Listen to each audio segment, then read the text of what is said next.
On this week's episode, we talk about Anaconda. Another pop culture news of the week.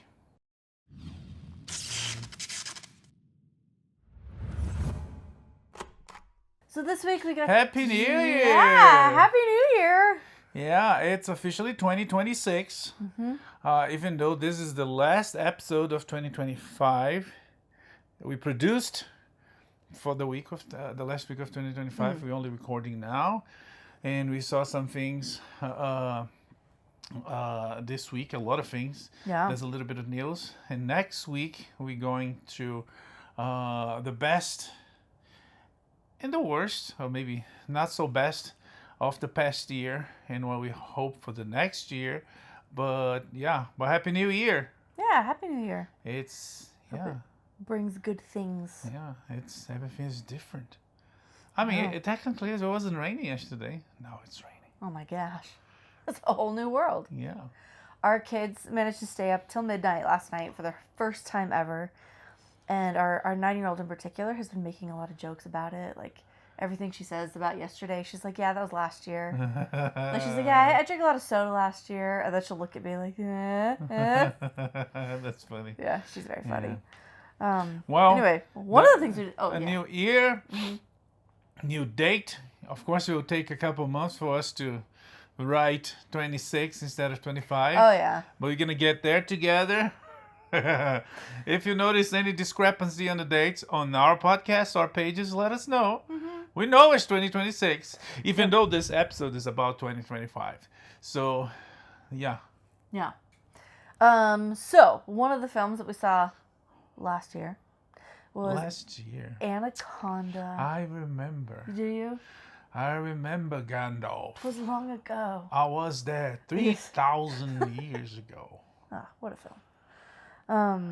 Anaconda. Yeah.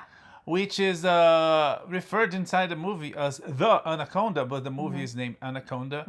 As the original movie, in which is rebooted, remade. Oh, yes. Rebooted. Yeah.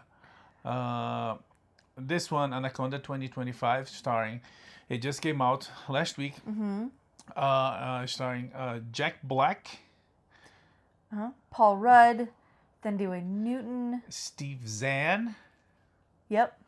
I guess that's the main characters. Yes. We have the Brazilian guy's Celton name? Mello from Brazil. Oh, he was funny. We have Penelope Puliluli. No, it's not her name. That doesn't sound. Patricia. She's from Portugal. She was on Suicide Squad. Priscilla. Perula. It's coming. Pringles. I don't. Well. She was also on Suicide Squad, the James Gunn one. Yes. No, it's as was said. There you go. Daniela Melchior. Daniela. I knew. Yeah. I knew. I had so close. Very close. Yeah. Melchior from Portugal. And some other people. But give us a quick summary of the plot. Yeah, so the plot's pretty simple, and this one, I feel like they actually did really great marketing for it. Jack Black and Paul Rudd are old college buddies. Well, and Steve Zahn and Thandiwe Newton. They're all college buddies. They've gone their separate ways. And Paul Rudd and Jack Black get together, kind of this like midlife crisis, and they're like, "We've got the rights. Let's remake Anaconda on an extremely low budget." On that note, let's talk about Anaconda. Okay. Anaconda is a 1925 movie. Wait, what? I can't remember the date. Okay. It's old. For young kids, for us youth, for us... How 1997. How does Buscemi say? Yeah, fellow youths. For us fellow youth, it's really old. It's Yeah. before... It's BI. You know what BI is? Before internet? Before the internet. Even though there was internet. But it is. So, 1995, is it? 1997 movie.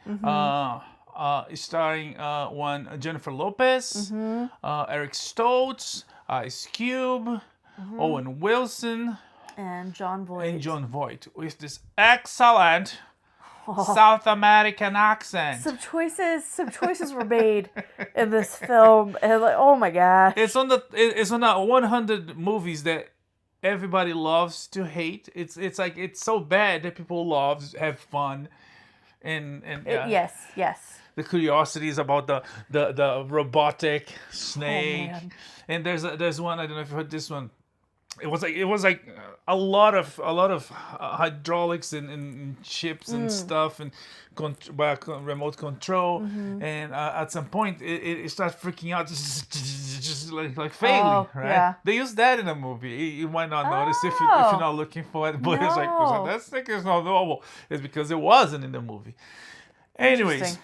a crew led by Eric Stoltz and Jennifer Lopez goes to the Amazon, the rainforest in Brazil, to record some mysterious tribe that doesn't have a lot of contact with the exterior world. Or they have all the contact with the exterior world, they don't have any contact with the interior world, since we are the ones that live inside, right? And they are the ones that live in the... I see what you're saying. Anyways, so they go document that in the documentary, and they start running into trouble. First, they found someone marooned in the middle of the river, and then they hear about this gigantic snake, the Anaconda, or specifically the green Anaconda, and the Anaconda eat half of them. And then they fight. It's a classic creature feature, right? This like the giant, like super predator picks them off one by one. And there's like so many quotable moments, like the Anaconda hugs you and tights you so hard that you have the privilege to hear your bones break. It's so bad that it's good. It really, I think it is the perfect example Yeah. of that type of movie. Because, like, objectively, it is terrible. And really, all I have to say is John Voight plays was he Paraguayan? Paraguay. Yeah, a Paraguayan snake hunter. Like, White, blue eyes Paraguay. I'm not saying they don't have those, but they have very few of those. And, like, yes, acting and all that, but John Voight is a South American. We could stop there. It's like why this film is terrible. But truly, just right all the way back around. So something so fun and so entertaining. Yeah. So and that's it. Not spoiling. I'm not gonna spoil this great classic for you kids. That should see before you see the new one, and you wanna understand why if you do. Yeah. So that's it. And then the creature dies. They saved the day. They made several sequels. They made Anaconda 2, The Mystery of the Blue Orchid, whatever. And there's a Korean movie about it, about the snake that break people and swallow them whole, and sometimes spit them, which is based on a real animal down in the Amazon and the Brazilian rainforest. So the crew of this new movie, they want to remake Anaconda. They do. So Jack Black writes reboot Anaconda. Yes, reboot. So he writes a screenplay. They get together. They're doing it indie style. So like really, really low budget, scrappy. They get down there, and same as in the original. Things start going wrong. They end up with like in the middle of like some villains and bad guys and illegal gold miners. And then what the actual heck? There's an actual giant 40-foot anaconda that they're dealing with too. And they're gonna have to deal with it. Mm-hmm. They have some different things, but the same themes. Yes, the themes. Some of the same themes. Yes. In this one is a very interesting, which made me rewatch Tropic Thunder, which is a similar movie. It's a movie about making a movie. Yeah. In this one is special. It's sort of it is a comedy parody, which the original wasn't. Making rebooting this movie that became sort of a parody of itself, became a comedy of sorts, and piggybacking on that, you make a whole new movie. That's very entertaining. That is very funny. It was so funny. I feel like they really nailed it. Definitely the best thing Jack Black has done in a minute. And it really like played to his strengths. Paul Rudd, everybody was just, I feel like did a great job. And they gave you like just enough substance, just enough like juicy themes to make the film like worth watching and compelling. But nothing like so heavy. It was a really great laugh. I felt so relaxed and so entertained by the time it was done. I feel like they really nailed it. There's some comedies we watched, like, okay, yeah, it was funny, but I feel my brain cells dying as we go. Like, it's just junk. This one gave you just enough to, like, to hold on to feel like, yeah, this is a good movie that's worth watching. But also, it's junk, like, but with the magic of movies. Such stupid fun that they was able to just, like, laugh and not care about anything for an hour and a half. And they just nailed it. Yeah. I definitely recommend this one. The one interesting thing about the marketing for the movie you mentioned, and for me was like very, very weird but interesting, is that in the trailer shows a character saying, "Let's reboot Anaconda." Yeah. When you watch the movie, that character that in the trailer is selling you the idea for the movie, right? For the movie inside the movie, which is consequently the movie. So it's not his idea. He's had to be convinced to do it, which was hilarious to see Jack Black as the voice of reason. It says like, no, that's not gonna. It's like, what the heck? What's going on? What dimension? Did you jump into a portal and went to a universe? So this movie is different. But anyways, also, that's like, just to add on how funny the movie is. So funny. And like Thandie Newton, I've only ever seen her in like very dramatic roles. Like, right, she basically carried, it was like her and Evan Rachel Wood carrying Westworld. Between the two of them. She's on Mission Impossible too. She did Mission Impossible. She had this like really intense role on ER for a long time. Oh, did she? Mm-hmm. Those are the big ones that I can think of. But like a recurrent character? Oh, right. Yeah. Where she's like a doctor saving African refugees. Like, anyway. So seeing her running around the jungle with Steve Zahn and Paul Rudd and Jack Black, like, they just nailed it. So funny. So lots of unexpected bits. I don't want to spoil anything. Yeah, so I'm just repeating myself, but it's fun. It's entertaining. There's like filmmaking aficionados and filmmaking industry, little jokes and things. It's pretty cool. It's definitely one to see. It's still out in the theaters if you want to go out. There's so many other options, but if you want a good laugh, this is a good one. Yeah, highly recommend. This is the way to reboot. If you really desperately feel the need, and they even make a little joke about this in the film, like if you feel the desperate need to just like rehash already done IP, like do something like this with it. Take it in a different direction. And par with that, and with what I say about the industry jokes, because it's a remake, it's a reboot, a revival. I call it a spiritual sequel. Yes. Which is something I forgot that. Something the industry will use. It's like, okay. Yeah, sure. Anyway, what a gem. Anaconda. Available in theaters everywhere. Yeah. Okay, what's next? Okay, we saw so many things. We did. Because of the holiday, we had more time. You end up seeing many things. Okay, let's talk about both had kind of a lot of problems, but let's talk about Stranger Things. Okay. So this week, the last episode, a 2-hour long episode for the season 5, final season. As far as we know, they might change their mind in the near future, but the final episode for the final season came out on Netflix on the 31st. And parallel to that, Netflix did special screenings on theaters everywhere on the 31st and on the 1st. And we had the chance to see the finale at a big screen in one of our local theaters. Yeah. It was fun. And I think the short version is, I feel like everything wrong with this season could have been solved by some heavy editing. Everything was wrong with it. They were just trying to stretch like 5 episodes into 8 episodos. Yeah. But honestly, you're being generous. I would say 3 episodes. Oof. Yeah.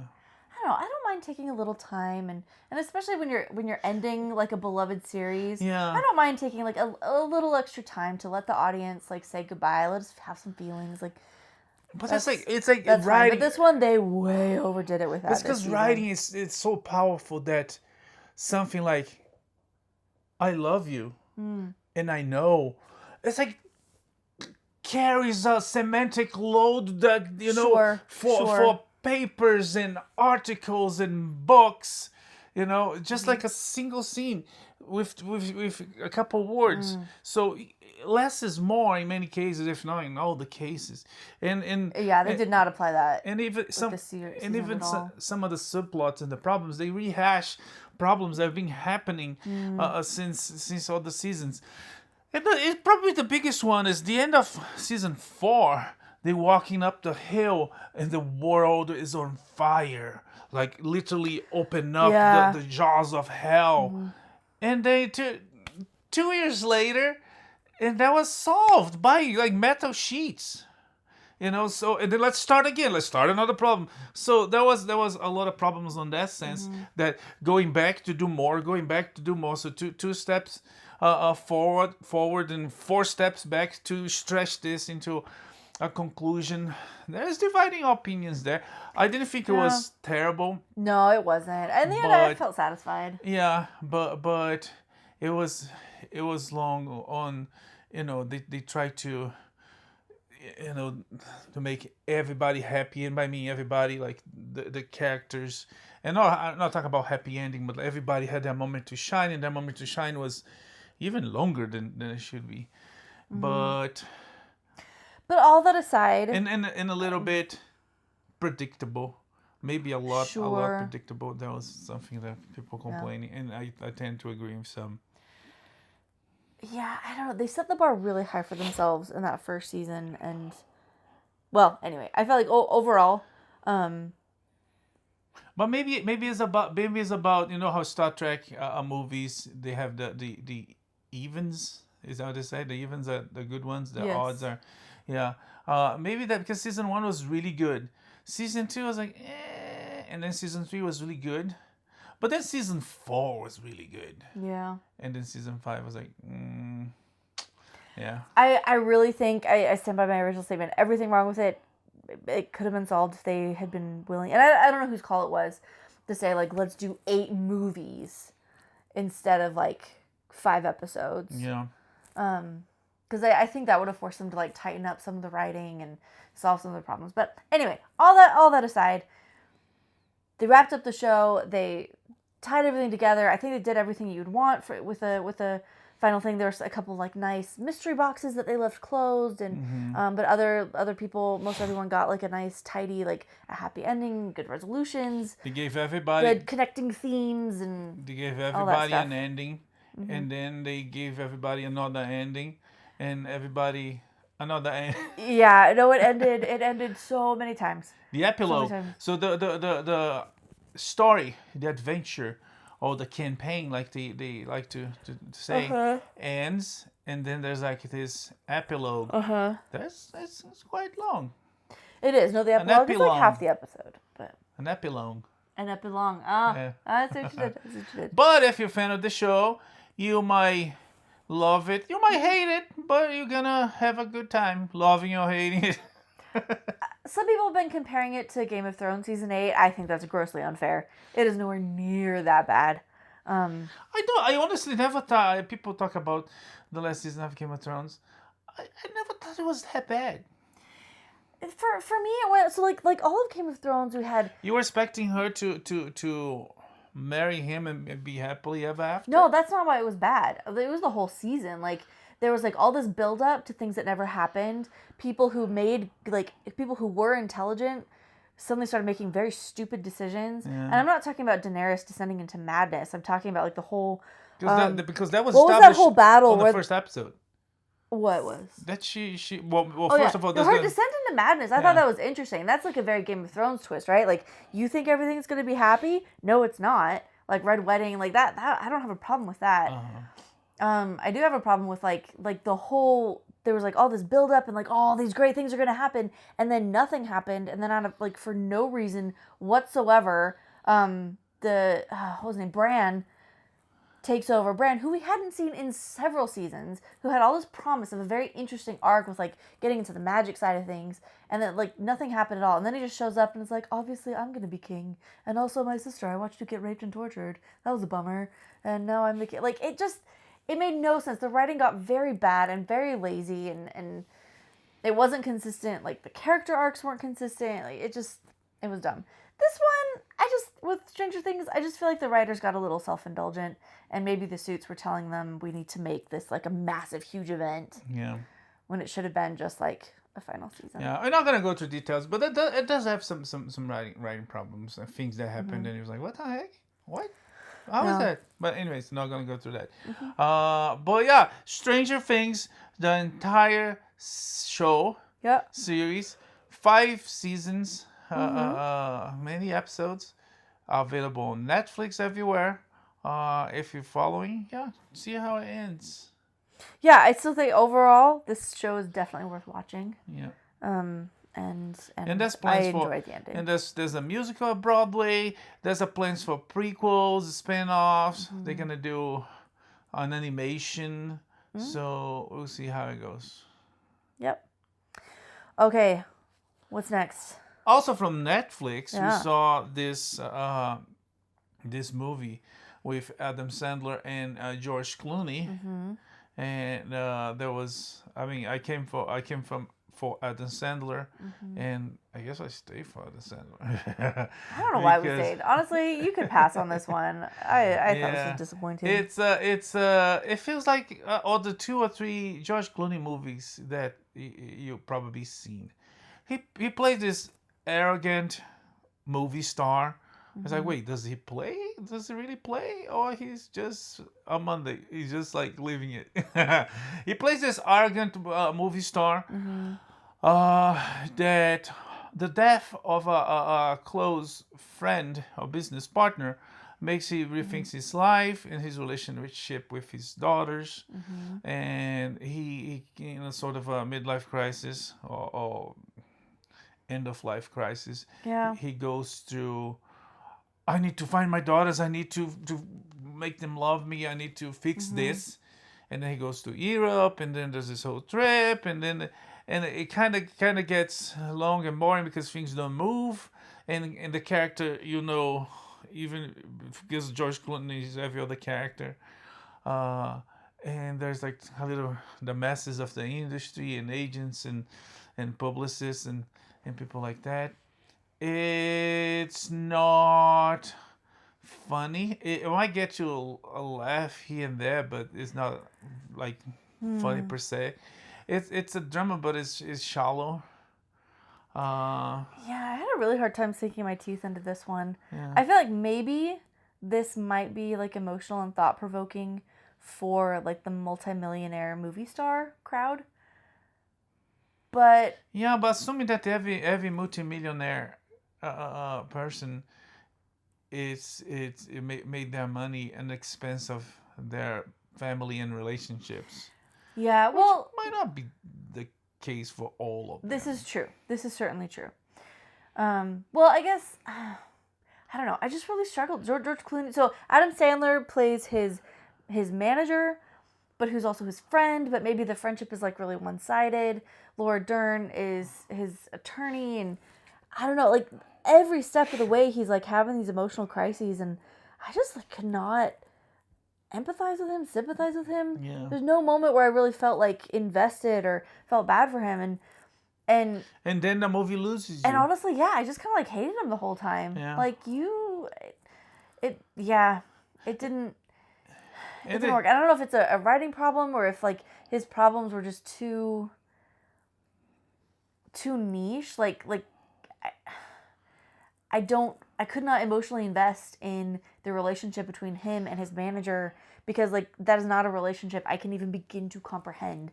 Like having a whole other person whose job it is to manage my life, like down to like what gets packed in my suitcase and where I go and when. Like it just so the relationships didn't make sense. The character wasn't interesting or sympathetic. And even a secondary problem that helps trigger him into this journey. It's not really a problem. It's something that it's like someone failed to get the job and he got the job, but he questioned himself. His entire. It's like Anyways, it's I mean, I feel like it was a fail. Yeah, there weren't any terribly redeeming qualities. If they maybe focus on one relationship, like Clooney and Sandler, or Clooney and his daughters, and like really gotten into that. That might have worked a little better, but it was Sandler and the daughters and his father. Well, that was his sort career. of the point that he does not have a relationship with his daughters. At some point he did, but then it ended. He does not have a relationship with friends. The only friend he has is the guy that works for him, and so he doesn't have a relationship there.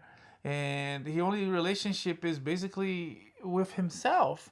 And the conclusion of the movie is sort of unsatisfying because you're hoping that this moron, this person that made bad decisions, will somehow fix it, or life will fix it for him. And he just sits watching his accomplishments on a silver screen, and his accomplishment is the only thing he has. So it's like a failure on it's like success in business and failure in life, and the movie exposes that, but exposes in a way that you don't care. Yeah. Maybe if it was a different actor, maybe if it was better writing, but I don't know if writing would save it, to be honest, the way things are. Because another point it fails is it also kind of depends on this like really hackneyed trope of let's travel through Italy and have a magical like transformative experience. And like that I'm so over that. And on that I was over that with like Eat, Pray, Love. Like it's and on that it feels like he's always a second away from start selling coffee. It was like so many scenes like, oh, I've seen this commercial. Yeah, George Clooney's gonna sell me like, coffee. The Nescafe or for whatever Espresso. Brand he's wearing. Like and it's like Sandman. I mean, Sandman was good there, but everything else was like Anyways, Jay Callie is the name of the movie. And we're telling you that so that when you're going through, it's available on Netflix. You're scrolling, you can be like, oh, I'm not gonna watch that one. Don't. Unless you like crazy psycho aficionado a fan of one George Clooney, which I think he lost those a while ago. But anyways, it's available on Netflix if you want to catch. If not, you could see this great new show called it takes you on trips, and it's like who done it, but done what, done why. And then it's like, oh, it's this guy. It's very soapy in the sense that on this week's episode of the novella, the soap opera, is like, oh, it was this person's twin. And it turns out in the next episode that the twin is dead. So it couldn't be the twin. Maybe it was the maid. Anyways, but a little bit better than the simplistic way I'm putting. But, I think much better. But it twists. No, I'm just saying it twists a lot in that way. But on a very well done way. It's called All Her Fault. Or was it?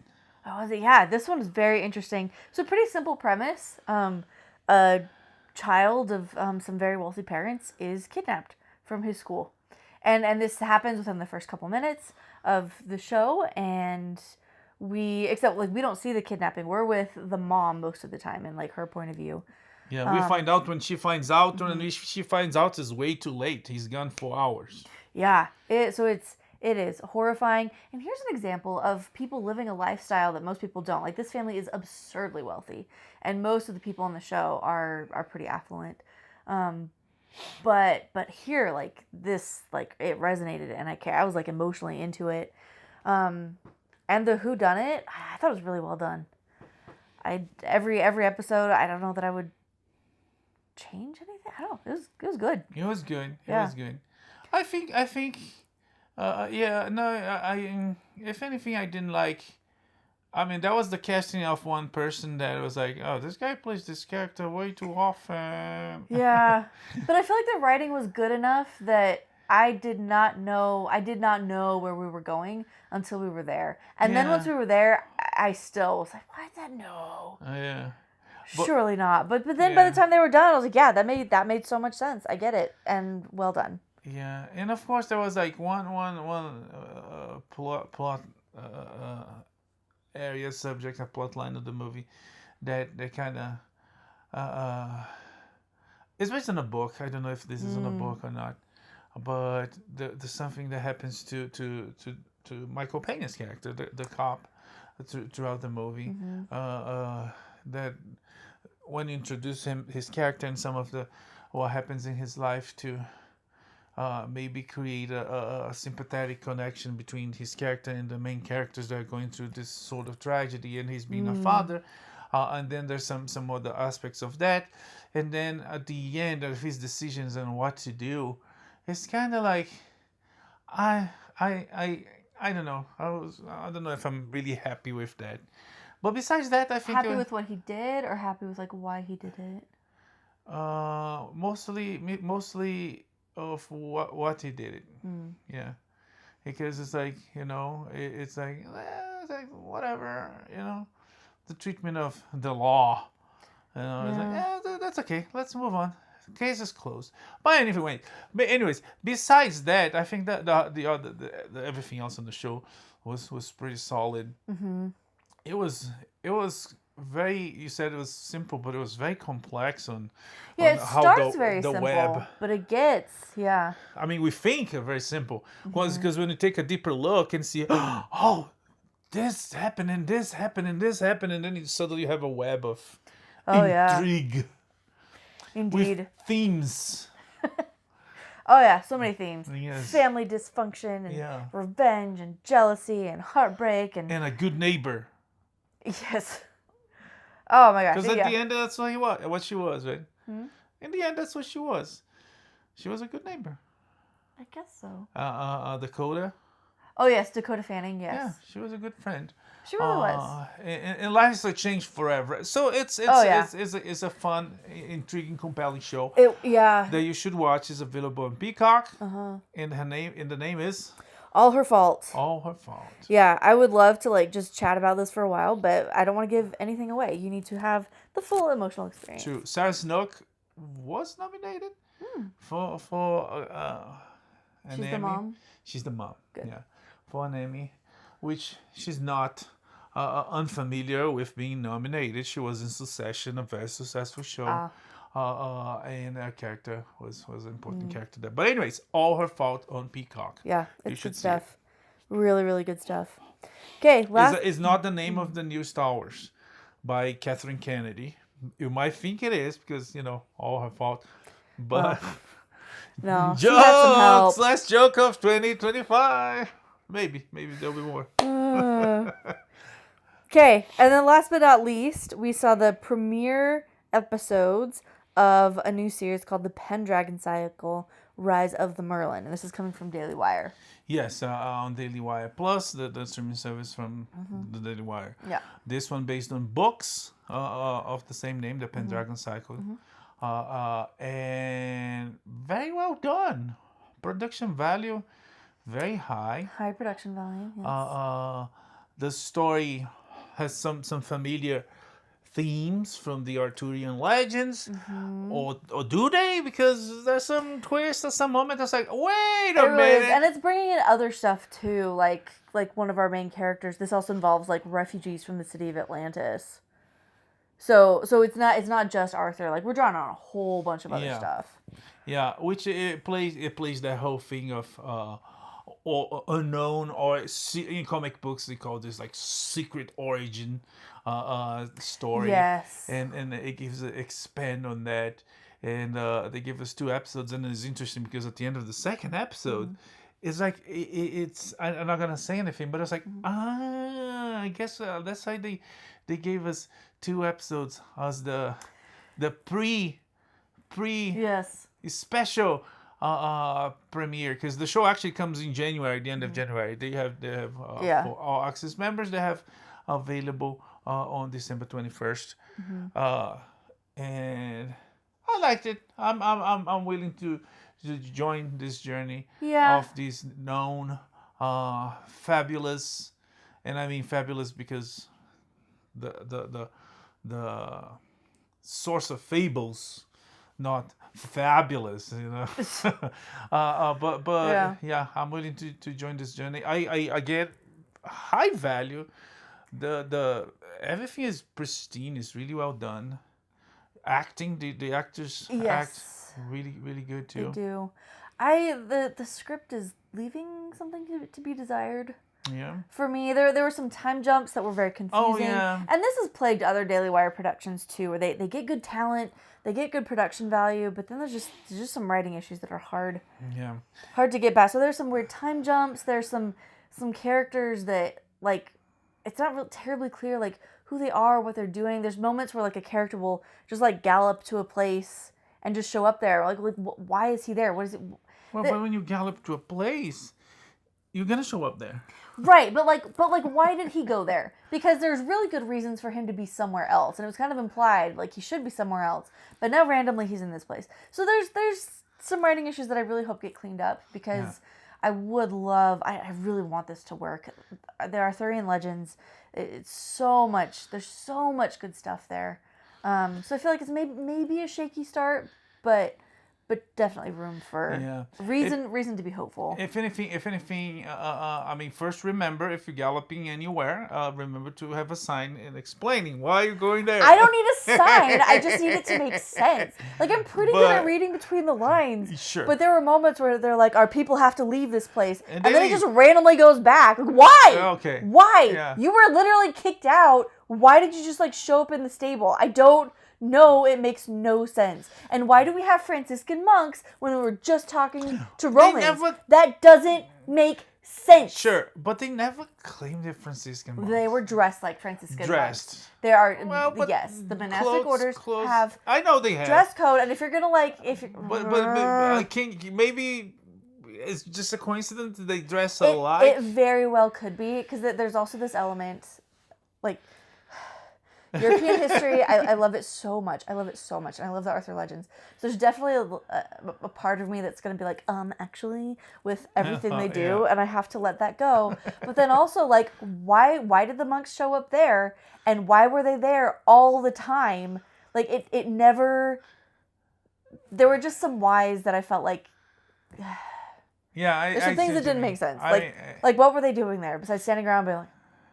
That was most of their role. No, they established the church for our Lord. But it was already there. Like, there was already a building with a cross-shaped, like... Oh, but it was abandoned, so it was like, we have to restore it. So Christianity been in England that long? Make church great again. It wasn't when the Romans were there. Oh, my gosh. Anyway, so there's... Secrets. But also, I'm willing to admit that I'm going to be almost impossible to totally please on this. But if anything, the show is produced by Daily Wire, one Jeremy Boring, former CEO of the company, but still doing this. The first passion project. The first episode was directed and written by him. Mm-hmm. On the second one, it was written by him with someone else, and you do notice a little improvement between the first episode and the second. For sure. Second episode, mm-hmm. Coming from the guy that wrote the great Lady Ballers, right? So considering that, it's pretty good. But anyways, what else there was I wanted to say? Yeah. So remember galloping. Mm-hmm.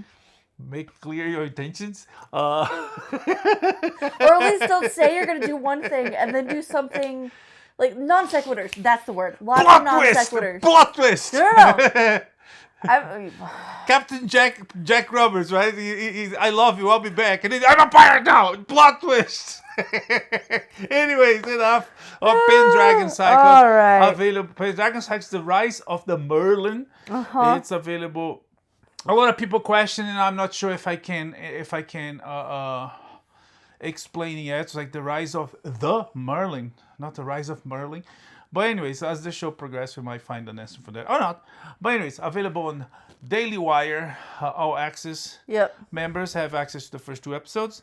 All the members have access in January 20. I want to say 2nd. It might be that 1st. Sounds right. But I don't remember. It will be there. Yeah. Sometime. All right, let's go hang out with Netflix for a minute. Their Lions-Vikings Christmas Day NFL game broke an all-time streaming record in the U.S. They had 27.5 million viewers. Yeah. Good job, that's guys. That's a big number. Yeah, that is a lot. And Warner Brothers has suggested that they're going to reject Paramount's latest bid. So, still some hope for Netflix there?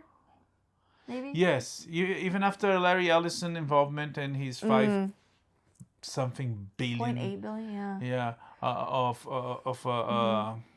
a fail clause. If everything fails, Netflix will still work. Warner Brothers still would walk away with five, but yeah, billion. apparently, even though there was like some murmur saying that some people, we might consider, we're gonna take a look. I was like, there's like pressures from different sectors of the industry and within the board that I would assume something like that would have to be unanimous. So if you have close to half, more than half is still not enough. But anyway, so for now, Netflix is the one winning, and they're going through the process. Let's see what happens. Yep. In the meantime, they got a real weird endorsement or boost, I don't know, mention, shout out from Mayor Eric Adams of New York. Christmas week, New York City had a big snowstorm, and Eric Adams, in a message to New Yorkers, asking them, well, I'll just read what he said. Oh, yeah, I remember He that. said, and I quote, "Stay home. This is a good baby-making day. Yeah. As my son would say, just do Netflix and chill. Yeah. That's all, and just enjoy the day." Yeah, the former mayor basically saying that this city is not safe. Stay home. Yeah, I know he was referring to the snow, but I just thought those were really funny. It was just so weird. Netflix and chill. Make babies. Yeah. Don't go outside.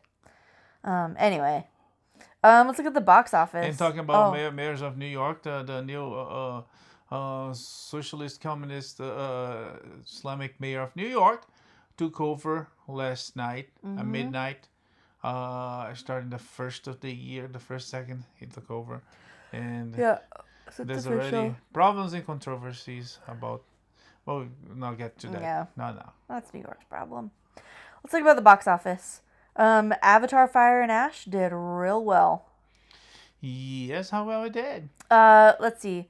Over the 4-day weekend, so this includes Christmas and all that stuff, they made $90 million domestic, $760 million worldwide. Yeah. Yeah. Very good. Yeah, the next up, Marty Supreme, this is the Timothée Chalamet movie. Looks like they did around $30 million. Establishing a reputation for young Chalamet. Is the second Christmas in a row that he performs well, right? Ah. Last one was Dune 2. Oh, that's right. Let's see. Zootopia 2 is still doing really well. In fact, they beat Frozen 2 as Disney's highest grossing animated film in history with 1.4. They reached the total $1.46 billion. Yeah, and they're still running. So, yes. Yeah. So that's only going to go up. I think that's about all the box office stuff. Okay. Yeah. Brigitte Bardot. The whole Avatar. Cameron is like, Cameron talks too much, way too much. And it was like, love of the news. I mean, first of all, the movie is doing great, but nobody's expect that it would reach the 2 billion mark like the predecessors. But who knows? The Chinese might love it because it's, they might. They did help last time. But anyways, he was over the news saying that if the movies fail, he's going to write a book to tell the end of the story. And I was like, oh man, I never wanted a book to be released so much. But anyways. Huh. Okay, well, we'll see what happens. Brigitte Bardot, a French actress, has passed away at the age of 91. Yeah, the fashion icon actress, and at later life, she was a animal activist. Oh. Yeah. Cool. Tell me about Nick Shirley. What's going on with this kid? Nick Shirley, this young, what the press is calling a independent citizen journalist. Okay.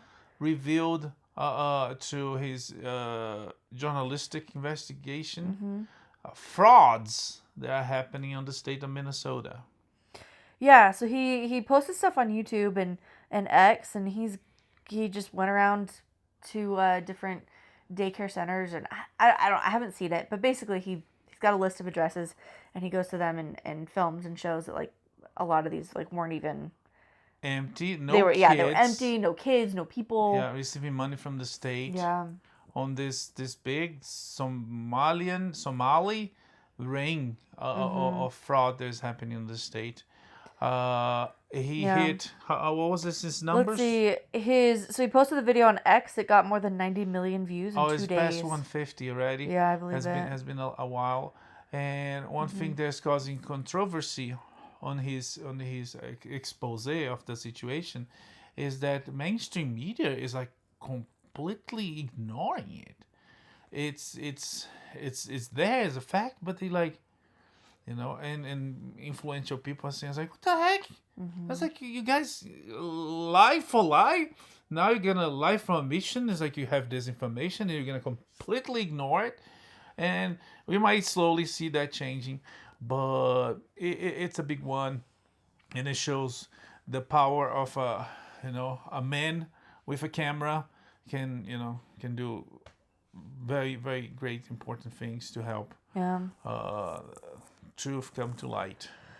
It's true. Yeah, it's true. In the meantime, there have been a lot of layoffs in the entertainment and media industry. 17,000 jobs were cut in 2025. Yeah, and more to come because of the merger. Paramount might still lose people because they recently bought, and Netflix. That's right. Not Netflix. Warner Brothers might lose people. Even though David Zaslav, no, I'm not gonna lose my job. Sorry. I mean, nobody's gonna lose their jobs. Right? Yeah, so we'll see what happens. And there. even in Zaslav, even if he loses his job, the amount of money they would have to pay him to get out, it's like he might be like, yeah, fire me, make my day. What, like golden parachute? Yeah. Yeah, he'll be fine. Okay, talk to me about Avengers Doomsday trailers. So there's a teasers leaking all over the internet in the last past couple weeks. We saw one with one Steve Rogers arriving home, putting his uniform away, and playing shaking a baby. No, people Rocking don't a baby. shake No, a we baby. don't shake babies. That is a crime. It is bad. Semantics, right? Yeah. So shake and shake. No. Rock, baby. and rock. No. So, anyways, but yeah, there's that. That comes with the copies of Avatar.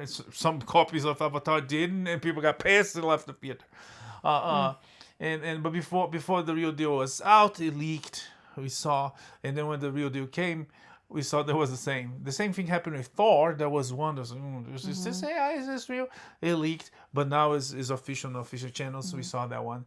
And the next one coming is one with the X-Men. Yeah. We see Cyclops bursting the powerful beam from his eyes, and we saw one Charles Xavier playing chess with Eric Lernscher, Magneto, and so there's like little by little we see things coming out, but always like paternal figures. Steve, Yes.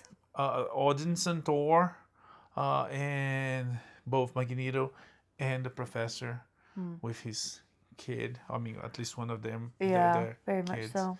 Scott Summers, the most loyal, most competent at some point of the X-Men. But anyways, so more to come. Yes.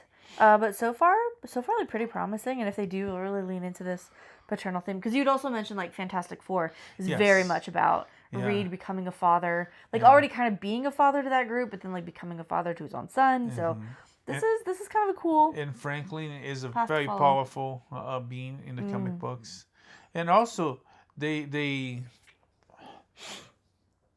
wanted at some point they gonna do it properly. So far they didn't. But they wanted to move on to a next generation, so will they kill all the characters and bring the new generation of kids? Because they already tried that with Black Panther, which kind of failed in many ways. The kid at the end of the movie, T'Challa's son, secret son, and has Haley Steinfeld's Hawkeye, the young girl. There's the new Hawkeye, and there's Miss Marvel, and there's the new Black Widow. And so they wanted to move that, but so far it's tough to follow up the classics. So, Oh, we have Thor. Oh, but now we have the little girl that is Thor. It's like, no, I want Thor. I think that could have gone better if they let Thor continue to be like a serious. Yeah, you don't have to kill him. Because Thor went if we had kept the tone of the first Thor movie, then Valkyrie, I would have been willing to go so many different places, with that storyline. But handing it over to Taika Waititi, I think it just kind of ruined all that. Yeah. As funny and as clever as he can be as a filmmaker. Anyway, that's a different discussion. Yeah. The point is, there's trailers. Yeah, but yeah, no, you're right. In the book, some of these characters survive their descendants. As a matter of fact, the shirt I'm wearing about Dragon Ball. Dragon Ball, it started when Goku was a little kid. He grows up. His partners, his friends grow up. They have kids, and their kids grow up, and their kids have kids. And they manage all of that. They all there. It's not like, Goku had to die. As a matter of fact, Goku dies several times, but he comes back. But anyways, all the great ones do. That's not the question. But you don't have to kill the ones that came before to life will do that. So don't go do the job of life or God. It's. If you have it, if you life or there's still life, there's hope, and the character will be there. Solo and Leia will be great mentors. They will not be like losers that split up and. I didn't realize that. Anyway. Thanks, Catherine. But anyways. All right. Last but not least, just a fun little tidbit. Last little bit from the holidays. The Golden State Ballet in California had a surprise guest performance in their Nutcracker show this year. Hugh Jackman. Tony Hawk. Tony Hawk? Yeah. Wait, but Tony Hawk. The skateboarder. He danced? Yeah, no, they put a half pipe on stage, and he and his daughter went out there. In fact, she told him to say yes to this invitation, and they went out there. They had these cool, ballet Nutcracker type costumes, and they went and did some tricks on the half pipes, and then skated off. Okay. So you can find there's some videos going around, and I thought it was just a fun little surprise. That's cool. Tony Hawk does ballet now, guys. Gay! Or at least a guy who looks a lot like Tony Hawk. Wait, it wasn't him? No, it was him. It was him. It was him. Oh, okay. It was him. But that's the joke, right? Whenever people meet him, they're like, man, you look just like Tony Hawk. No. Or he would say, no, it wasn't me. No, it was someone that looked like me. Yeah, well, this is for sure him and his daughter. And he said, yeah. The daughter did it too? The daughter was there with him, yeah. Doing skate? On the skateboard, yeah. Oh, cool. They were each on skateboards, doing this little half pipe on stage, and he said, that's, yep. Yeah. Anyways. Don't go see the video. He just gave everything you need to know. Yeah. Anyways, that's it with our last episode of the year. A wrap on 2025. Next week we come with our brand new episode for the new year. We're going to talk about some of the good things we saw on the past year, the not so good things, what we expect for the next year, and some of the things you're already watching. There's a new show from the guys that created Game of Thrones. Yeah. Ben Wiseman, something like that. I don't know. Anyways, on Netflix called Death by Lightning, about James Garfield. Really well done. Yeah, it's very interesting. Yeah. I can't comment too much on accuracy, but as a show, as a storytelling, it's not so historically accurate because it's like it's 1880 and people use iPhones and iPads. And faxes and telegraphs have no wires, but at least they announce where they're galloping. Yes, nary a non sequitur to be seen, which is all I can ask for. Anyways, that's it for today and for the year. Have a happy new year. May the force be with you. Live long and prosper. Bye. Bye.